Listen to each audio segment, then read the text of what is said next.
Bismillahirrahmanirrahim. Assalamu alaikum. This is Muhammad Ali Rana from Ghulamane Abbas School. Today we are starting a new chapter, that is chapter number 11, Sound. और इस sound chapter के दो SLOs हम इस video lecture के अंदर discuss करने जा रहे हैं, that are 11.1.1 and 11.1.2. इन दो SLOs के अंदर हमें दो बातें सीखनी है. The first thing is how sound waves are produced. Sound waves है वो किस तरह से प्रोड्यूस होती हैं, और जबकि दूसरे पार्ट के अंदर हम ये सीखेंगे कि साउंड का जो या साउंड वेव्स का जो नेचर है it is longitudinal. Previous chapter के अंदर हमने बात सीख ली थी कि what is meant by longitudinal wave.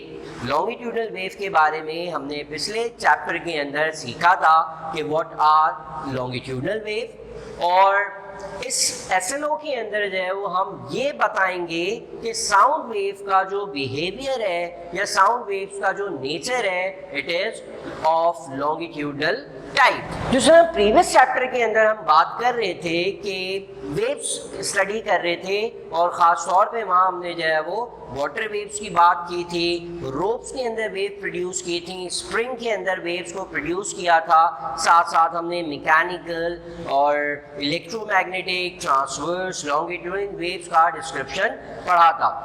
उसी पार्ट के अंदर हमने वेव्स को भी डिस्क्राइब किया था कि व्हाट आर वेव्स. वेव असल में जो है वो एनर्जी को कैरी करने का एक मेथड है, या एनर्जी को एक पॉइंट से दूसरे पॉइंट तक कैरी करने के लिए कैरियर है. वेव हमेशा एनर्जी को कैरी करती है from one point two another point. चाहे वेव अब किसी भी टाइप की हो, जिसमें हमें पता है कि there are light waves, there are sound waves, there are heat waves and so on. बहुत सारी टाइप्स की वेव्स होती हैं. हर वेव का जो नेचर है वो डिफरेंट होता है, बट हर वेव्स के अंदर जो एक कॉमन बात है इट इज दैट के वेव्स जो है वो हमेशा एनर्जी को कैरी करती है from one point two another point. चाहे किसी भी टाइप की वेव हो, हर वेव का एक ही काम है कि वो एनर्जी को कैरी करे from one point two another point. Similarly, the sound is also a type of wave. Sound भी जो है वो एक टाइप की वेव है, और साउंड भी जो है वो एनर्जी को कैरी करती है from one point two another point. तो साउंड को हम डिफाइन कैसे करते हैं? साउंड एक ऐसी वेव है that can produce the sensation of hearing. ऐसी साउंड वेव जो हमारे अंदर लिसनिंग की या हेयरिंग की सेंसेशन प्रोड्यूस करे, उस वेव को जो है वो हम साउंड वेव्स कहते हैं. जिस तरह से अभी मैंने वेव्स के बारे में कॉमन बात बताई कि तमाम वेव्स जो है वो एनर्जी कैरी करती हैं from one point two another point. Similarly एक और बात जो इन तमाम वेव्स के अंदर कॉमन होती है दैट इट्स प्रोडक्शन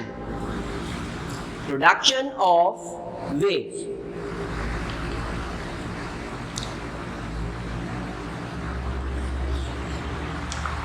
तमाम वेव्स की जो प्रोडक्शन है या तमाम वेव्स के प्रोड्यूस होने का जो कॉमन कॉज है दैट इज वाइब्रेशन.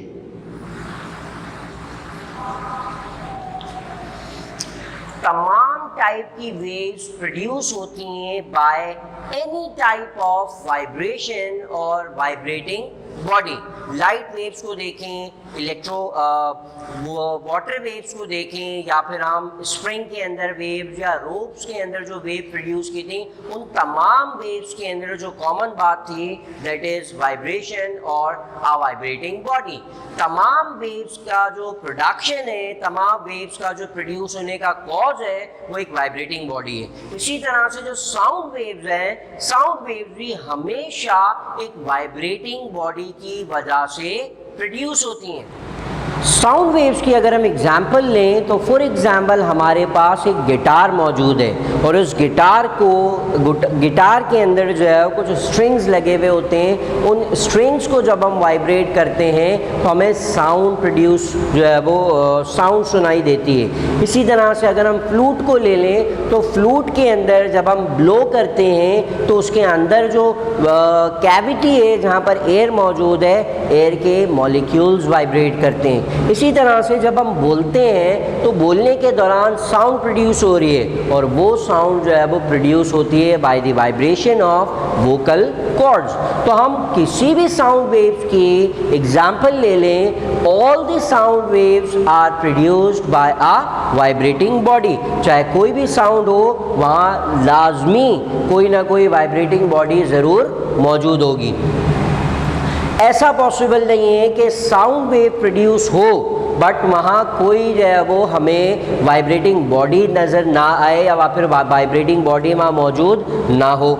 ऐसा ज़रूर पॉसिबल हो सकता है कि वाइब्रेटिंग बॉडी की वजह से साउंड वेव प्रोड्यूस ना हो। जैसे फॉर एग्जांपल हमारे पास एक पेंडुलम हो, ये हमारे पास एक वाइब्रेटिंग बॉडी है, तो इस वाइब्रेटिंग बॉडी की वजह से जब ये बॉडी वाइब्रेट करेगी तो वाइब्रेशन की वजह से वेव्स तो जनरेट होंगी, बट ज़रूरी नहीं है कि वो वेव्स जो है वो हेयरिंग सेंसेशन प्रोड्यूस करें या वो वेव्स जो है वो साउंड वेव्स हों, ऐसा ज़रूरी नहीं है।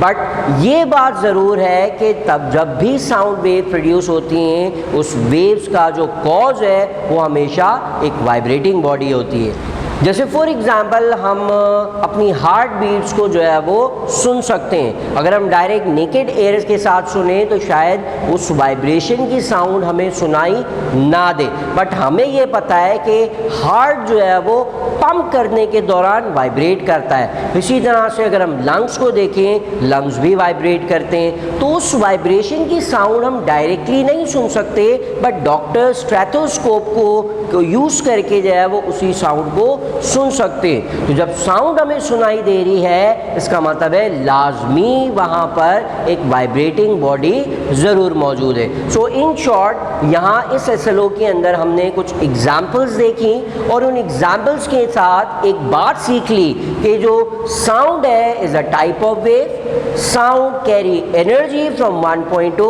अनदर पॉइंट, और साथ साथ sound is produced by a vibrating body. चाहे हमें साउंड वेव्स सुनाई दे रही हो बट वाइब्रेटिंग बॉडी नज़र ना आए, but still we know that कि अगर कोई साउंड सुनाई दे रही है तो लाजमी वहाँ पर कोई ना कोई वाइब्रेटिंग बॉडी ज़रूर मौजूद है। अगर एक एम्प्टी रूम में या फिर एक खाली रूम के अंदर अगर क्लॉक लगा दी जाए तो उस क्लॉक की टिक टिक भी जो है वो हम सुन सकते हैं, और जब सुन सकते हैं तो इसका मतलब है कि उस क्लॉक के अंदर एक वाइब्रेटिंग बॉडी मौजूद है जिसकी वजह से वो साउंड वेव प्रोड्यूस हो रही है। तो हम इस बात को हमेशा याद रखेंगे कि sound waves are always produced by a vibrating body. तो अब हम डिस्क्राइब करते हैं कि साउंड वेव को हमने कहा कि they are longitudinal wave, their nature is longitudinal, और लॉन्गिट्यूडनल वेव्स को हम प्रीवियस चैप्टर के अंदर डिटेल के अंदर भी डिस्कस कर चुके थे कि ऐसी वेव्स जिसमें जब वेव पास हो रही हो जिस मीडियम से, उस मीडियम के पार्टिकल्स अगर along the direction of waves vibrate करें तो ऐसी वेव को हम जो है वो लॉन्गिट्यूडनल वेव कहते हैं। सिमिलरली जब साउंड वेव्स प्रोपेगेट करती हैं किसी मीडियम में से, तो साउंड वेव्स के जिस मीडियम से पास हो रही होती है उस मीडियम के particles along the direction of wave back and fourth vibrate करते हैं। और साउंड के बारे में ये बात भी हम ध्यान में रखेंगे कि साउंड बिकॉज लॉन्गिट्यूडनल वेव है तो it require medium, without medium longitudinal wave travel नहीं कर सकती। लॉन्गिट्यूडनल वेव को ट्रैवल करने के लिए किसी मीडियम का होना बहुत ज़रूरी है। साथ साथ ये भी याद रखेंगे कि जो स्पीड है साउंड वेव की due to its longitudinal nature, जो सॉलिड मटेरियल्स हैं उसमें सबसे ज़्यादा होती है, और जो गैसेस मीडियम है उसमें लॉन्गिट्यूडनल वेव्स की स्पीड या साउंड की वेव की स्पीड जो है वो सबसे कम होगी। सॉलिड में स्पीड सबसे ज़्यादा और गैसेस के अंदर स्पीड साउंड की सबसे कम होगी। सो लॉन्गिट्यूडनल वेव को sound as a longitudinal wave को डिस्क्राइब करने के लिए हम जो है वो एक डायग्राम ड्रॉ करते हैं। फॉर एग्जांपल यहाँ पर कोई एक पर्सन मौजूद है और पर्सन जो है वो कुछ स्पीक कर रहा है, कुछ बोल रहा है। बोलने से क्या होता है और साउंड प्रोड्यूस हो रही है तो उसके वोकल कॉर्ड्स यहाँ मौजूद होते हैं, वो वोकल कॉर्ड्स वाइब्रेट करते हैं। वाइब्रेट करने की वजह से उन वोकल कॉर्ड्स के करीब जो एयर के मॉलिक्यूल्स होते हैं वो भी वाइब्रेट करने लगते हैं। सो फॉर एग्जाम्पल ये हमारे पास ये पर्सन मौजूद है यहाँ पर, वो कुछ स्पीकिंग कर रहा है, कुछ बोल रहा है, तो बोलने से जो है वो अपने वोकल कॉर्ड की मदद से उसके माउथ के अराउंड जो एयर मॉलिक्यूल्स हैं उसको वाइब्रेट कर रहा है। तो ये मैंने जो है वो एक इलस्ट्रेशन बनाई है एयर के मॉलिक्यूल्स की। लेट्स सपोज ये एयर के मॉलिक्यूल्स हैं और जब इस मीडियम में से साउंड वेव पास नहीं हो रही तो उस दौरान जो है वो इन एयर के मॉलिक्यूल्स की जो डेंसिटी है वो कांस्टेंट रहती है। एयर के मॉलिक्यूल्स के दरमियान जो गैप है, जो डिस्टेंस है, वो ऑलमोस्ट कांस्टेंट रहता है। जब ये पर्सन बोल रहा है तो बोलने के दौरान उसने एयर के साउंड वेव प्रोड्यूस की और एनर्जी प्रोड्यूस की एक तरह से, और वो एनर्जी जो है वो इस मीडियम में से ट्रैवल होते हुए दूसरे पॉइंट तक ट्रैवल करेगी। So for example this is our medium, और इस मीडियम में से जो है वो साउंड वेव ट्रैवल कर रही है। तो जब एनर्जी इन करीब वाले मॉलिक्यूल्स को मिलेगी तो करीब वाले मॉलिक्यूल्स को जैसे ही एनर्जी मिलेगी तो ये मॉलिक्यूल जो है वो इस तरह से वाइब्रेट करने लग जाएंगे।